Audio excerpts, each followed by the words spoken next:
నేను మీ doctor Aditya Somayaji, consultant foot and ankle joint replacement and arthroscopy surgeon. ఈరోజు మనం అందరూ మాట్లాడే special topic minimally invasive surgery, అంటే చిన్న రంధ్రంతో పెద్ద ఆపరేషన్. దాని గురించి తెరుచుకుందాం. మనం చెప్పాలంటే మినిమలీ ఇన్వేజివ్ సర్జరీ అనేది ఇప్పుడు మనకి లేటెస్ట్గా చాలా ఎక్కువగా అడ్వాన్స్ అవుతూ వస్తున్న ఆపరేషన్. అన్ని ఫీల్డ్స్లో కూడా, అది ఆర్థోపెడిక్స్ కానివ్వండి, జనరల్ సర్జరీ కానివ్వండి, ఏ ఫీల్డ్లో అయినా సరే మినిమల్ ఇన్వేజివ్ సర్జరీ మనకి ఇప్పుడు చాలా ఎక్కువగా వస్తుంది. అట్లానే చాలా లేటెస్ట్గా మనం ఈ మధ్యనే ఫుట్ అండ్ యాంకిల్ సర్జరీస్లో కూడా మినిమలీ ఇన్వేజివ్ సర్జరీ అనేది ఇంట్రడ్యూస్ చేయడం జరిగింది. ఈ మినిమలీ ఇన్వేజివ్ సర్జరీలో ఏం జరుగుతుంది, అసలు ఎందుకు మినిమలీ ఇన్వేజివ్ సర్జరీ? ఇప్పుడు మనం తీసుకున్నట్టయితే ఇంతకు ముందు ప్రీవియస్గా ఒకప్పుడు పాదంలో ఆపరేషన్లు కానివ్వండి, పాదంలో డిఫార్మిటీస్ కానివ్వండి, పాదంలో ఉండే వంకరలు ఇవన్నిటికీ ఓపెన్ చేసే ఆపరేషన్లు చాలా ఎక్కువగా జరిగి ఉండేవి. కాకపోతే ఈ ప్రాబ్లం ఏంటంటే, ఈ ఓపెన్ చేసే ఆపరేషన్లతో పెద్ద పెద్ద స్కార్స్ ఉండడము, అంటే కోతలు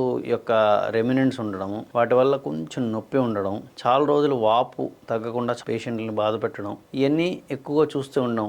రిజల్ట్స్ అనేది కొంచెం లేట్గా చూస్తూ ఉండేవాళ్ళం. సో వాపు తగ్గడానికి టైం పట్టేది, పేషెంట్లు నడవడానికి లేకపోతే వారి పని వాళ్ళు చేసుకోవడం కొంచెం డిలేడ్గా వెళ్ళడం అనేది ప్రీవియస్గా ఉన్న సర్జరీస్లో ఎక్కువగా చూస్తూ ఉండేవాళ్ళం. బట్ ఇప్పుడు ట్రామా సర్జరీ, అంటే ఫ్రాక్చర్స్లో కానివ్వండి, లేకపోతే డిఫార్మిటీస్ అంటే కాలు వంకర పోయినా, వేలు వంకర పోవడం కానివ్వండి, అన్నిట్లోని కూడా ఈవెన్ మనం స్పోర్ట్స్ ఇంజరీస్, అంటే కాలు ఏదైనా స్పోర్ట్స్ ఆడడం వల్ల లేకపోతే ఏదో పడిపోవడం వల్ల లెగమెంట్స్ దెబ్బతినడం అనేది మనం కామన్గా చూస్తాం. వీటన్నిటిలోని కూడా చాలా అడ్వాన్స్డ్గా ఈ మినిమలీ ఇన్వేజివ్ సర్జరీ అనేది ఎక్కువగా రావడం చూస్తున్నాం. ఎస్పెషల్లీ ఈ రోజు మనం మాట్లాడుకునే ఫుట్ అండ్ యాంకిల్, పాదం మరియు చీలమండల ప్రాబ్లమ్స్లో ఈ మినిమలీ ఇన్వేజివ్ సర్జరీ వల్ల ఉపయోగాలు ఏమిటి, అది ఏంటి అసలు? సో ఇప్పుడు పాదం మనం చీలమండ ప్రాబ్లమ్స్ కామన్గా తీసుకున్నట్టయితే కొంతమందికి బొటన వేలు కొంచెం వంకరగా ఉండడం అనేది చాలా మంది చూస్తూ ఉంటుంది. దాన్ని బనియన్ ప్రాబ్లం అంటారు, ఆర్ హ్యాలెక్స్ వాల్గస్ అని సైంటిఫిక్గా మాట్లాడతాం.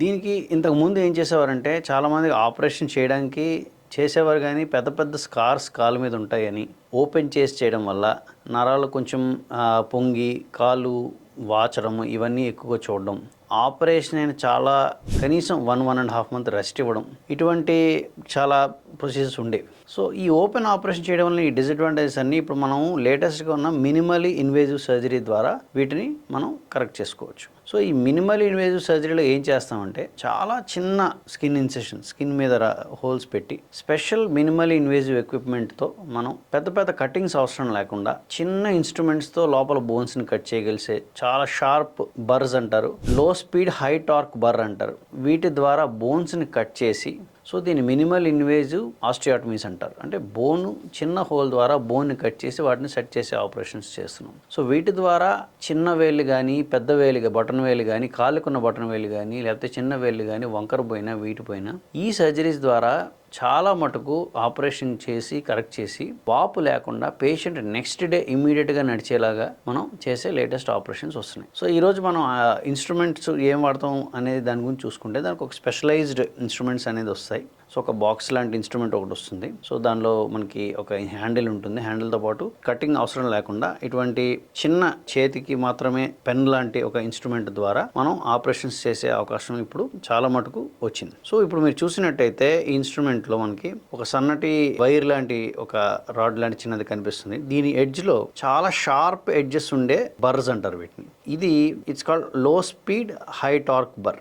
సో ఇది చాలా బోన్స్ని కట్ చేసే అంత హై టార్క్ ఉండే ఇన్స్ట్రుమెంట్. సో దీనివల్ల ఏమవుతుందంటే, మన చిన్న హోల్ ద్వారా, చిన్నది దూరే అంత హోల్ పెట్టి మనకు కావాల్సిన విధంగా బోన్స్ని కట్ చేసి వాటికి ఉన్న డిఫార్మిటీస్ కానీ, కాలు వంకర పోవడం కానీ చాలా ఈజీగా కరెక్ట్ చేయడం అనేది ఇప్పుడు లేటెస్ట్గా చేస్తున్నాం. సో దీనివల్ల మెయిన్గా అడ్వాంటేజ్ ఏంటంటే, పేషెంట్ వెంటనే నడుస్తారు, వాపు నొప్పి తగ్గుతుంది. రెండవది, ఈ ఇన్స్ట్రుమెంట్ యొక్క అడ్వాంటేజ్ ఏంటంటే చాలా హ్యాండీగా ఉంటుంది, చాలా ఈజీగా హ్యాండిల్ చేసుకోవచ్చు. దానితోడు ఈ పుళ్ళు మానకపోవడం, కుట్లు మానకపోవడం ఇలాంటి రిస్క్లన్నీ చాలా తగ్గుతాయి.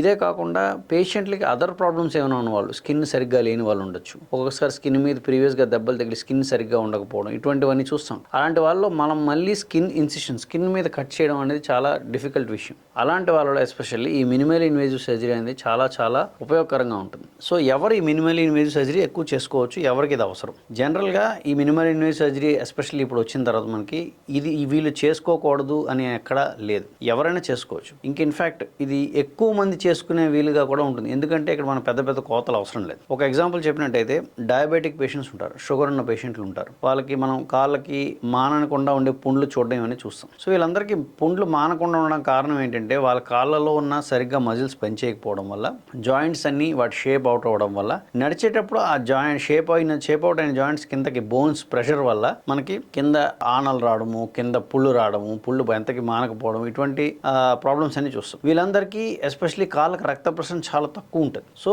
ఈ డయాబెటిక్ ఫుడ్ పేషెంట్స్కి ఎప్పుడైతే కాళ్ళ రక్త ప్రసరణ తక్కువ ఉందో మనం బోన్ కరెక్షన్ చేసే ఆపరేషన్ చేయాలంటే ఇంతకుముందు ఓపెన్ చేసి చేసేవాళ్ళం, దానికి హీల్ అయ్యేది కాదు, ఒక్కోసారి ఇన్ఫెక్షన్ వచ్చేసేది, ఇవన్నీ ప్రాబ్లమ్స్ చాలా ఉండేవి. సో ఇప్పుడున్న మనకి లేటెస్ట్ ఎస్పెషల్లీ ఇలా మినిమల్ ఇన్వేజివ్ సర్జరీస్తో అడ్వాంటేజ్ ఏంటంటే మనం బోన్ కరెక్షన్ సర్జరీస్ అన్ని కూడా చిన్న రంధ్రంతో చిన్న హోల్ పెట్టి చాలా మటుకు కరెక్షన్స్ చేయగలుగుతాం, చాలా చిన్న హోల్ పెట్టి చేయగలుగుతాం. బోన్స్ కట్ చేయాల్సిన చోట కట్ చేసి అవసరమైతే స్క్రూస్ ప్లేట్స్ చిన్న ప్లేట్స్ స్క్రూస్ వేసి, ఇన్ఫ్యాక్ట్ చాలాసార్లు ప్లేట్స్ స్క్రూస్ చేయాల్సిన అవసరం కూడా లేకుండా సింపుల్ బ్యాండేజ్తో కూడా మేనేజ్ చేసిన రోజులు చాలా మటుకు ఉంటాయి. ఇది కాకుండా కొంతమంది స్పోర్ట్స్ పర్సన్స్ ఉంటారు, చాలా మందికి ఈ బ్యాడ్మింటన్ ఆడడం కానీ రిపీటెడ్గా జిమ్ యాక్టివిటీస్ ఇట్లా చేసిన వాళ్ళు కొన్ని బోన్స్ పెరగడం అనేది మన పాదం చుట్టూ చూస్తాం. సో అవి బోన్స్ పెరిగి కొన్నిసార్లు ఏమవుతుందంటే జాయింట్ చుట్టుపక్కల ఎప్పుడైతే చిన్న బోన్స్ పెరుగుతాయో దాన్ని ఇంపింజ్మెంట్ ప్రాబ్లం అంటారు. సో ఎప్పుడైతే ఈ జాయింట్ చుట్టుపక్కల బోన్స్ పెరుగుతాయో అవి మూవ్ చేసినప్పుడల్లా పెరిగిన బోన్స్ తాకి ఇంకో పక్క బోన్తో చాలా పెయిన్ఫుల్గా ఉంటుంది. సో వాళ్ళు క్రికెట్ కానీ బ్యాడ్మింటన్ కానీ ఆడలేకపోవడం అనేది చాలా ఇబ్బంది పడుతూ ఉంటారు. సో అటువంటి వాళ్ళలో కూడా మనం ఏం చేయగలుగుతామంటే